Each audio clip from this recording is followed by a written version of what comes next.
Apa yang diajarkan orang kaya pada anaknya? Kebanyakan orang tua kita mengatakan, belajarlah yang giat, raih nilai yang baik, nanti kamu akan mendapat pekerjaan berupah tinggi dengan tunjangan dan bonus yang besar. Apakah pernyataan itu tepat? Kenyataannya, banyak waktu yang kita habiskan untuk mempelajari hal-hal yang tidak kita butuhkan di kehidupan nyata. Sebagian besar ilmu yang diajarkan adalah untuk keperluan profesional, membentuk kita menjadi seorang pekerja yang baik. Banyak lembaga pendidikan tidak mengajarkan kita cara mengelola kekayaan yang kita peroleh. Padahal pengetahuan tentang pengelolaan keuangan adalah pengetahuan yang kita gunakan seumur hidup. Kebanyakan dari kita tidak diajarkan untuk bisa melek secara finansial. Robert T. Kiyosaki memiliki dua ayah kandung dan ayah angkat. Ayahnya yang pertama mengalami masalah-masalah keuangan di akhir hidupnya. Ayah yang lain merupakan salah satu orang terkaya di Hawaii dan meninggalkan banyak warisan. Kedua ayahnya merupakan orang yang karismatis, berpengaruh, dan sama-sama mengetahui akan pentingnya pendidikan. Namun mereka mengajarkan hal yang berbeda. Ayahnya yang miskin mengatakan, cinta akan uang adalah akar dari segala kejahatan.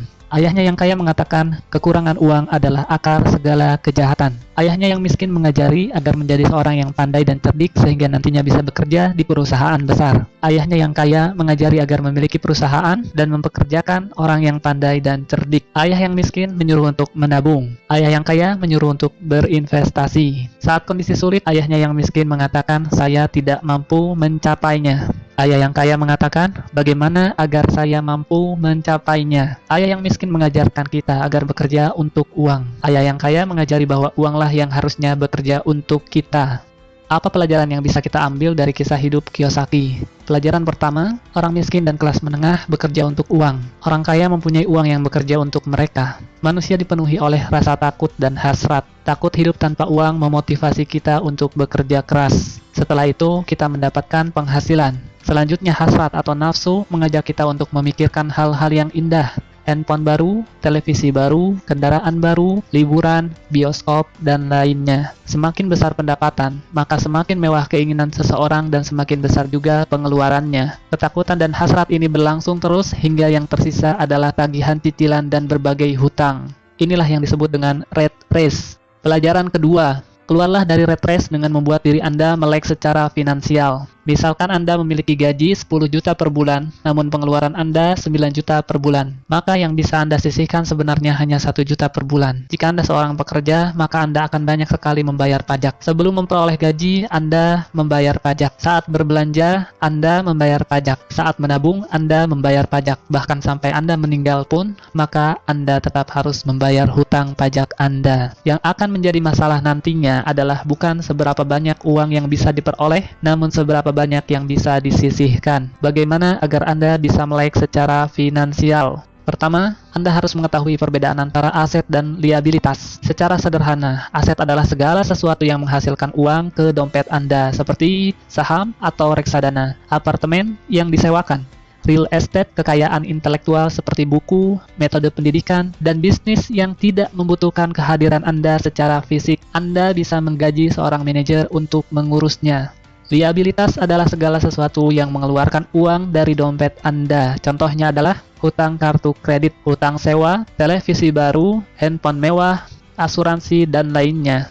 Orang miskin memiliki pengeluaran harian yang tinggi. Kelas menengah membeli liabilitas yang mereka pikir adalah aset, dan orang kaya membangun kumpulan aset yang kuat untuk menghasilkan pendapatan. Kelas menengah mendapati dirinya berada pada pergulatan keuangan yang terus-menerus. Pendapatan utama mereka adalah gaji. Semakin tinggi gajinya, maka semakin keras mereka bekerja dan pajaknya pun semakin tinggi. Pengeluaran juga meningkat seiring peningkatan gaji, sehingga istilah rat race menjadi cocok untuk mereka. Bukannya berinvestasi di aset sesungguhnya, kelas menengah malah memperlakukan rumah mereka sebagai aset utama. Orang kaya semakin kaya karena mereka terus mengumpulkan aset dan berinvestasi untuk menghasilkan pemasukan yang akan melebihi pengeluaran mereka sendiri. Lalu kenapa rumah bisa bukan merupakan aset, namun liabilitas? Orang bekerja dalam waktu yang panjang untuk membayar kredit rumah. Orang juga membayar untuk pajak rumah, pengeluaran untuk perawatan rumah, dan biaya lingkungan, telepon, listrik, PAM. Ditambah lagi, nilai bangunan rumah itu sendiri bisa terdepresiasi atau menurun dari waktu ke waktu. Anda akan banyak mengeluarkan uang untuk membayar cicilan dan perawatan rumah. Nasihat ayah kaya, bila Anda ingin membeli rumah, pertama kali Anda mesti mempunyai arus kas dari aset Anda. Aset ini yang akan menghasilkan uang dan kemudian digunakan untuk membayar rumah yang Anda beli. Konsentrasikan usaha Anda untuk membeli aset-aset yang menghasilkan dan upayakan untuk menjaga liabilitas dan pengeluaran di tingkat yang serendah mungkin. Pelajaran ketiga, mulailah mengelola bisnis Anda sendiri. Anda bisa tetap bekerja di pekerjaan Anda sekarang, tapi mulailah berpikir untuk memiliki bisnis sendiri. Kiyosaki menjual mesin fotokopi dan mendapatkan pemasukan berdasarkan komisi dari perusahaan Xerox. Dengan penghasilannya ini, dia membeli real estate dan dalam waktu 3 tahun, real estate-nya sudah menghasilkan pemasukan yang jauh lebih besar dari gaji yang diterima dari Xerox. Dia tahu bahwa untuk keluar dari rat race dengan cepat, dia harus bekerja lebih keras dengan menjual mesin fotokopi lebih banyak lagi dan mulai membangun bisnisnya sendiri. Jangan membelanjakan semua gaji yang Anda dapat. Bangunlah portfolio aset. Saat aset Anda sudah menghasilkan pendapatan yang cukup, maka Anda boleh membelanjakannya. Kiyosaki kemudian keluar dari tempat kerjanya dan membangun bisnisnya sendiri secara penuh waktu. Pelajaran keempat, bayarlah diri Anda terlebih dahulu. Pajak pendapatan telah diterapkan kepada penduduk di Inggris sejak tahun 1874. Di Amerika Serikat sendiri baru diperkenalkan pada tahun 1913. Saat ini pajak yang direncanakan hanya untuk orang-orang kaya, peleset, sehingga kelas menengah dan orang miskin juga ikut terkena pajak. Kenyataannya, orang kaya selalu mempunyai cara untuk melindungi diri dari pajak yang tinggi, yaitu dengan membuat perusahaan. Perusahaan bukanlah selalu berupa fisik gedung dengan nama perusahaan dan logo yang terpampang di luarnya. Perusahaan adalah dokumen yang berada di lemari pengacara atau notaris yang sah secara hukum. Perusahaan menawarkan keuntungan pajak dan perlindungan dari jeratan hukum.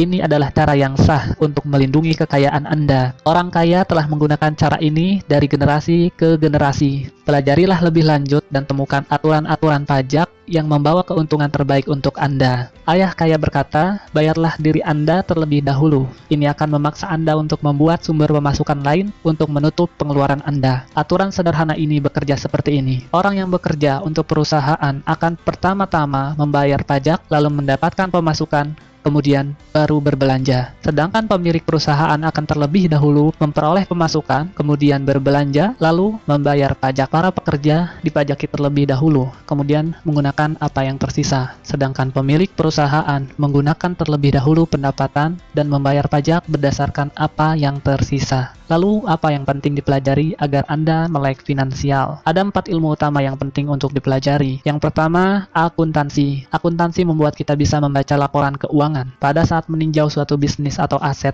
Anda perlu secara cepat melihat catatan keuangan perusahaan yang sedang Anda tinjau. Banyak orang yang tidak tahu bagaimana menyeimbangkan neraca keuangan. Yang kedua adalah investasi. Keterampilan ini akan terasa dengan pengalaman. Bicaralah dengan para investor dan selidiki bagaimana cara mereka berinvestasi. Yang ketiga adalah perilaku pasar. Ketahuilah aturan penawaran dan permintaan. Tidak ada pemilik bisnis yang dapat melakukan bisnisnya tanpa memahami prinsip dasar dari pasar. Lihatlah berbagai kesempatan atau peluang bisnis. Lihat apa yang dijual dan siapa yang akan membelinya. Yang keempat adalah hukum. Kiyosaki merekomendasikan untuk melakukan segala yang berkaitan dengan pengembangan bisnis Anda dalam koridor bisnis yang legal. Ketahuilah hukum-hukum perusahaan, aturan lokal, dan aturan akuntansi yang berlaku. Pelajaran kelima, belajarlah untuk menjadi investor profesional. Ayah kaya menjelaskan bahwa ada 2 jenis investor. Yang pertama adalah pembeli paket investasi. Ini adalah investor yang menelepon retail outlet, perusahaan real estate, stockbroker, atau perencana keuangan dan menaruh uang Anda dalam portfolio investasi yang sudah ada. Cara ini merupakan cara tercepat dan praktis. Yang kedua adalah investor profesional. Rancang sendiri investasi Anda, lakukanlah penawaran aset-aset Anda, dan cari berbagai kemungkinan dari kesempatan yang ada. Ayah kaya sangat menganjurkan jenis investor ini. Anda perlu membangun 3 keterampilan dasar untuk menjadi menjadi investor jenis ini. Yang pertama adalah identifikasi kesempatan atau peluang yang dilewatkan oleh orang lain. Yang kedua, belajar bagaimana mengumpulkan uang atau modal. Yang ketiga, belajarlah mengelola orang-orang pandai di sekitar Anda. Belajar untuk mengidentifikasi hal yang menguntungkan Anda, namun masih tersembunyi dalam negosiasi bisnis. Contohnya, bisnis yang sebenarnya dari McDonald bukanlah hamburger yang dijual, namun real estate yang nyaris gratis di bawah gedung franchise McDonald itu sendiri. Di setiap persimpangan yang ramai dalam kota di seluruh dunia, itulah kekayaan sebenarnya dari para pemilik franchise McDonald. Yang perlu diingat adalah, dalam setiap investasi, selalu akan ada resiko. Anda harus belajar bagaimana caranya mengelola resiko tersebut, dan bukan malah menghindarinya. Pelajaran keenam, bekerjalah untuk belajar, bukan untuk uang. Setelah lulus, Kiyosaki memutuskan untuk bergabung dengan Angkatan Udara. Dia belajar terbang dan dia menyukainya. Dia juga belajar memimpin pasukan, yang merupakan bagian terpenting dari pelatihan kepemimpinan. Selanjutnya dia bergabung dengan Xerox, dan dia belajar untuk menghalau ketakutannya akan penolakan. Keharusan mengetuk pintu orang dan menjual mesin fotokopi membuatnya takut. Tak lama berselang, dia sudah menjadi salah satu dari 5 orang salesman terbaik di perusahaan itu. Beberapa tahun kemudian, dia adalah yang nomor 1.